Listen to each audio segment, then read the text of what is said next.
Therapeutic action के base पर हमारे पास डिफरेंट टाइप्स ऑफ ड्रग्स है। एग्जामिनर इनमें से कोई ना कोई एक टाइप की ड्रग्स पूछ लेता है। किस तरह से पूछेगा, वो आपसे डेफिनेशन पूछ लेगा या फिर एग्जाम्पल पूछ लेगा। तो आपने डेफिनेशन और एग्जाम्पल जरूर याद रखने हैं। एग्जाम्पल में आप कम से कम 1 और 2 एग्जाम्पल जरूर याद रखें। तो सबसे पहला है एंटा एसिड्स। जनरली कई बार क्या होता है, किसी को इंडाइजेशंस की प्रॉब्लम होती है या कभी छाती में जलन होता है या पेट खराब होने की शिकायत होती है, तो ऐसे केस में वो कहीं ना कहीं एसिडिटी की वजह से होता है। तो उस एसिडिटी को न्यूट्रलाइज करने के लिए हम जो केमिकल सब्सटेंस यूज करते हैं उसको हम एंटा एसिड बोलते हैं। इस एंटा एसिड के अंदर क्या क्या चीजें पाई जाती है, जैसे कि calcium carbonate, magnesium carbonate, magnesium hydroxide तो aluminium hydroxide, sodium hydrogen carbonate, ये इसके इंग्रेडिएंट्स हैं। ये एंटासिड के अंदर मौजूद होते हैं। एग्जाम्पल पे फोकस करना आपने, जैसे कि पेंटा पैराजोल, रेबी पैराजोल, ओमी पैराजोल। इसमें एक वार्निंग भी दी गई है, इसको एक्चुअली में आपने याद नहीं करना, फिर भी वैसे नॉलेज के लिए आप इसको पढ़ सकते हैं कि ज्यादा एंटा एसिड को लेना भी, इस्तेमाल करना भी नुकसानदायक होता है। जैसे मान लो किसी को हाई ब्लड प्रेशर की शिकायत है, तो जो सोडियम हाइड्रोजन कार्बोनेट के अंदर जो सोडियम आयंस होता है वो उसके लिए नुकसानदायक हो सकता है। जो कैल्शियम और मैग्नीशियम आयंस होते हैं ये कई बार किडनी स्टोन्स के लिए जिम्मेदार होते हैं। और जो एल्यूमिनियम आयंस होते हैं, जो कि एल्यूमिनियम हाइड्रोक्साइड के अंदर से मिलता है, वो बोन डिजीज का भी नुकसान, बोन डिजीज के लिए भी कारण होता है। तो इसीलिए हमें ज्यादा एंटासिड का इस्तेमाल नहीं करना चाहिए। नेक्स्ट हमारे पास है एंटीहिस्टामिन। एंटीहिस्टामिन अभी आपने थोड़ी पिछली वीडियो में पढ़ा भी था कि हमारी बॉडी एक हिस्टामिन नाम के कंपाउंड को रिलीज करती है। उससे क्या होता है, एलर्जी होता है। तो उस एलर्जी से बचने के लिए, यानी कि हिस्टामिन के काम को, उसके एक्शन को रोकने के लिए हम एंटीहिस्टामिन नाम का केमिकल सब्सटेंस यूज करते हैं। इसके एग्जांपल्स है ब्रोमफेनायरामीन, टरफेनाडीन, डाइफेनायराड्रामीन, सिमिटिडीन, रेनिटिडीन। तो इनमें से आपने 1-2 एग्जांपल जरूर ध्यान रखने हैं। एंटीहिस्टामिन को समझने के लिए हम एक बारी पुरानी वीडियो में से एक पार्ट को डिस्कस करते हैं। हमने वहां पे रिसेप्टर पढ़ा था। तो ये रिसेप्टर का बाइंडिंग साइट है। तो इस बाइंडिंग साइट पे क्या होता है, हिस्टामिन नाम का कंपाउंड आता है जिससे हमें एलर्जी होती है। तो जब हम ड्रग्स लेते हैं एंटीहिस्टामिन नाम का, तो एंटाहिस्टामिन क्या करता है, इस बाइंडिंग साइट पर आ जाता है जिससे वो हिस्टामिन नाम के कंपाउंड को रोकता है यहाँ पे आने से, जिससे एलर्जी की प्रॉब्लम क्या हो जाती है, दूर हो जाती है। क्योंकि उस एंटाहिस्टामिन ने कहीं ना कहीं उस हिस्टामिन जो कंपाउंड था उसके एक्शन को रोक दिया यहाँ पर बैठकर। तीसरे नंबर पे हमारे पास आता है न्यूरोलॉजिकल एक्टिव ड्रग्स, जो कि नर्व्स यानी कि नसों से रिलेटेड है। इसके अंदर हम दो टॉपिक पढ़ेंगे, एक है ट्रांक्विलाइजर और एक हम बाद में पढ़ेंगे एनाल्जेसिस। तो ट्रांक्विलाइजर क्या होता है? ये ट्रांक्विलाइजर ऐसे केमिकल सब्सटेंस होते हैं, यानी कि ऐसे ड्रग्स होते हैं जिनको यूज करने पर हमें छुटकारा मिलता है स्ट्रेस से, यानी कि तनाव से, एनएक्सटी यानी कि बेचैनी से।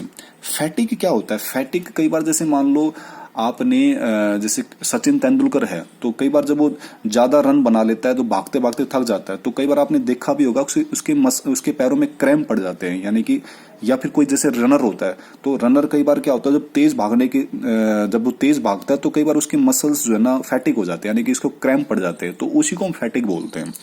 ठीक है। वैसे माइल्ड और सीवर मेंटल डिजीज, किसी को मानसिक बीमारी होती है, माइल्ड यानी कि हल्की, सीवर यानी कि ज्यादा, या जो पर्सन है उनको काम रखने के लिए, बिल्कुल कूल रखने के लिए भी ट्रांक्विलाइजर का इस्तेमाल किया जाता है। इसके अंदर जो इसके एग्जाम्पल है, जैसे कि डाइजिपॉक्साइड, मैप्रोबैमेट या इक्वेनिल। ये जो क्लोरोडाइजिपॉक्साइड है या मेप्रोबेमिट है, इनका इस्तेमाल किया जाता है टेंशन को रिलीव करने के लिए, यानी कि टेंशन को खत्म करने के लिए।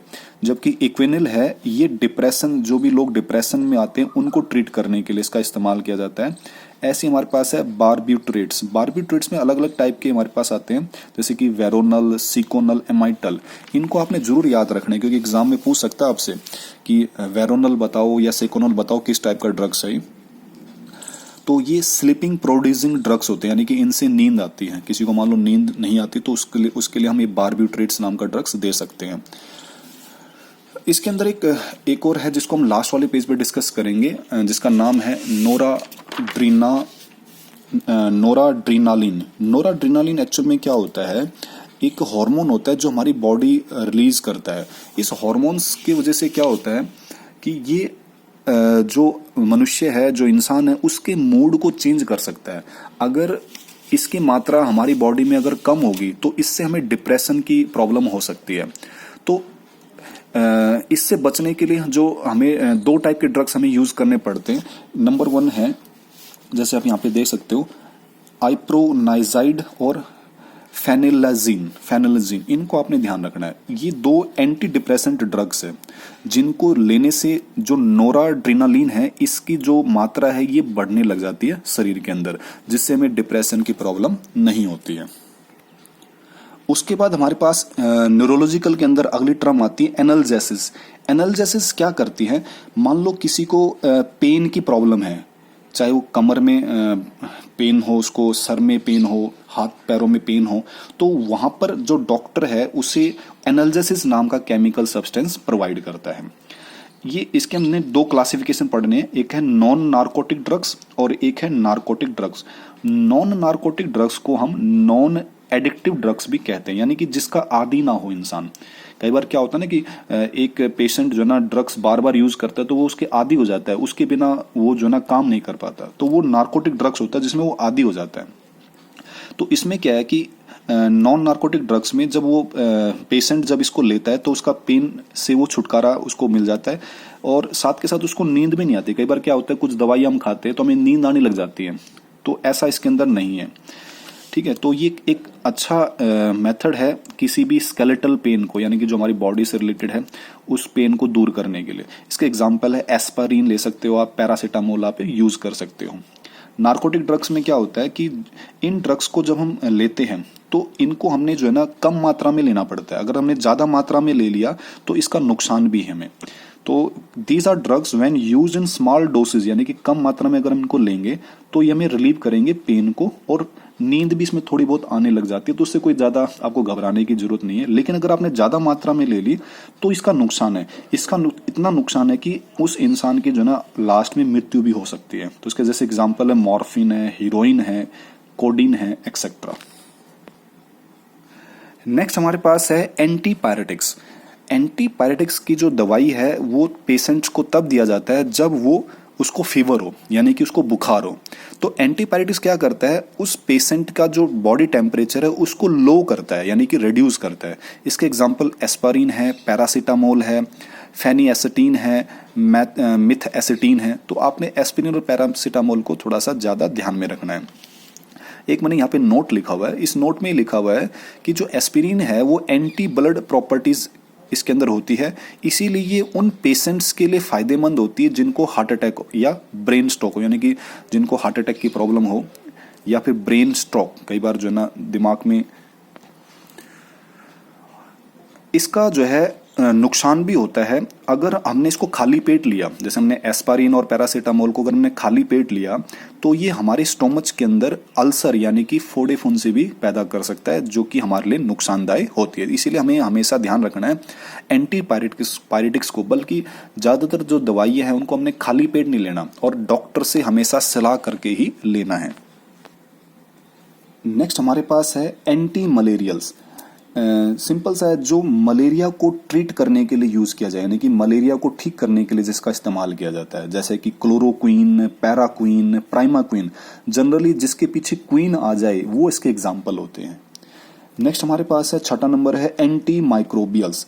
देखो जहां पे भी एंटी लिखा हुआ है, एंटी यानी कि इसका विपरीत, तो माइक्रोबियल, एंटी को थोड़ी देर के लिए हटाओ, माइक्रोबियल यानी कि माइक्रो ऑर्गेनिज्म, जैसे कि वायरस, फंगी, बैक्टीरिया, तो ये क्या करते हैं, बहुत सारी बीमारी को प्रोड्यूस करते हैं ह्यूमन बींग्स के अंदर। तो इनसे बचने के लिए जो ड्रग्स हम यूज करते हैं उसको हम बोलते हैं एंटी माइक्रोबियल्स। ये एंटी माइक्रोबियल्स क्या करते हैं, उन माइक्रो ऑर्गेनिज्म की ग्रोथ को रोकते हैं या फिर उन्हें किल करते हैं। जैसे एग्जांपल है सल्फानामेलामाइड या सालवर्जन या प्रोंटोसिल। एक चीज और ध्यान रखना में, सल्फानामाइड और उसके डेरिवेटिव्स को हम सल्फा ड्रग्स भी कहते हैं। तो ये स्ट्रक्चर आपको बस सिर्फ ध्यान रखना है, एग्जाम में सिर्फ आपसे एग्जाम्पल पूछेगा वो। नेक्स्ट हमारे पास है एंटीसेप्टिक्स, बहुत इंपॉर्टेंट है। एंटीसेप्टिक्स ऐसे ड्रग्स होते हैं जिनको हम अपनी बॉडी पर लगा सकते हैं, यानी कि लिविंग टिश्यूज पर हम अप्लाई कर सकते हैं किसी बैक्टीरिया को किल करने के लिए या उनको रोकने के लिए। ठीक है, यानी कि उनके इन्फेक्शन को रोकने के लिए, किनके इन्फेक्शन को, बैक्टीरिया के इन्फेक्शन को रोकने के लिए हम एंटीसेप्टिक को अपनी बॉडी पर लगा सकते हैं। जैसे एग्जाम्पल के तौर पे जैसे डेटोल हो गया, बेथेनॉल हो गया। डेटोल में आपने ध्यान रखना है टर्पिनोल और क्लोरोऑक्सिनोल इनसे बनता है। कई बार एग्जाम पूछ लेता है कि डेटोल किन चीजों से बनता है, टर्पिनोल और क्लोरोऑक्सिनोल। एक आपके पास एग्जांपल आता है टिंचर ऑफ आयोडीन। कई बार डेफिनेशन पूछ लेता है कि टिंचर ऑफ आयोडीन क्या होता है, तो ये होता है 2 से 3% आयोडीन को हमने एक्वस सॉल्यूशन में, एक्वस एल्कोहलिक सॉल्यूशन में हमने डाला। एक्वस एल्कोहलिक यानी कि जिसमें अल्कोहल भी हो और पानी भी हो, उसके अंदर हमने 2 से 3% नमक डाल दिया, तो उससे जो सॉल्यूशन बनता है वो एक एंटीसेप्टिक का काम करता है। जैसे कई बार क्या है कि घरों में मान लो भाई इमरजेंसी में मान लो डेटोल नहीं मिला हमें और किसी को कट लगा है या चोट लगी है, तो उस दौरान हम इस दवाई को खुद भी बना सकते हैं। हमने क्या लेना है, आयोडीन लेना थोड़ा सा चुटकी भर, और उसको एक्वस और एल्कोहल अगर मान लो घर में रखा हुआ है तो उसका इस्तेमाल करके हम ये दवाई बना सकते हैं।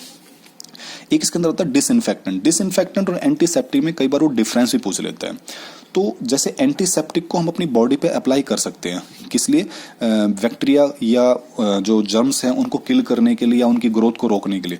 सेम डिसइंफेक्टेंट भी वही काम करेगा, लेकिन ये इसको हम अपनी बॉडी पर लगा नहीं सकते। इसका हम इस्तेमाल करते हैं जैसे टॉयलेट को साफ करने के लिए या कमरों को साफ करने के लिए। ठीक है, इसमें एग्जाम्पल ध्यान रखना आपने, जो फिनोल है, फिनोल एंटीसेप्टिक का भी काम कर सकता है और डिसइंफेक्टेंट का भी काम कर सकता है, लेकिन कब, जब फिनोल की जो कंसंट्रेशन है अगर वो कम है तो एंटीसेप्टिक का काम करेगा, और अगर फिनोल की कंसंट्रेशन अगर आपने ज्यादा ले ली तो वो किसका काम करेगा, डिसइंफेक्टेंट का काम करेगा।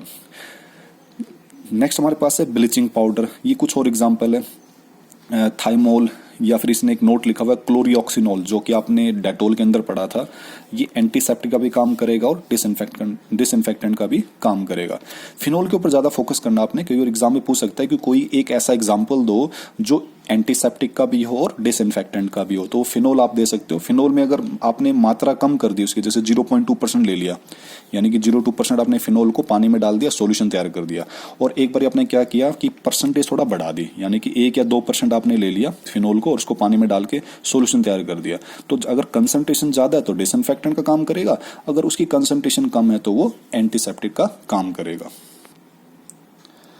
एंटीबायोटिक्स ये माइक्रो ऑर्गेनिज्म से ड्राइव होते हैं, जैसे कि बैक्टीरिया, फंगी, माउल्ड्स। इनका काम क्या होता है कि ये या तो किल करते हैं अदर माइक्रो ऑर्गेनिज्म को, या फिर उनके ऑर्गेनिज्म को ये स्टॉप करते हैं, उनकी ग्रोथ को ये रोकते हैं, यानी कि उनको मल्टीपल होने से ये रोकते हैं। मल्टीपल होने का मतलब क्या है कि आपके पास मान लो एक माइक्रो ऑर्गेनिज्म है तो उससे मान लो अनेक माइक्रो ऑर्गेनिज्म बन रहे, तो वो ऐसा नहीं होने देता, यानी कि उनको मल्टीप्लिकेशन नहीं होने देता। कौन, एंटीबायोटिक्स। एग्जाम्पल है पेनिसिलिन, जो सबसे पहला एंटीबायोटिक्स डिस्कवर किया था अलेक्जेंडर फ्लेमिंग ने।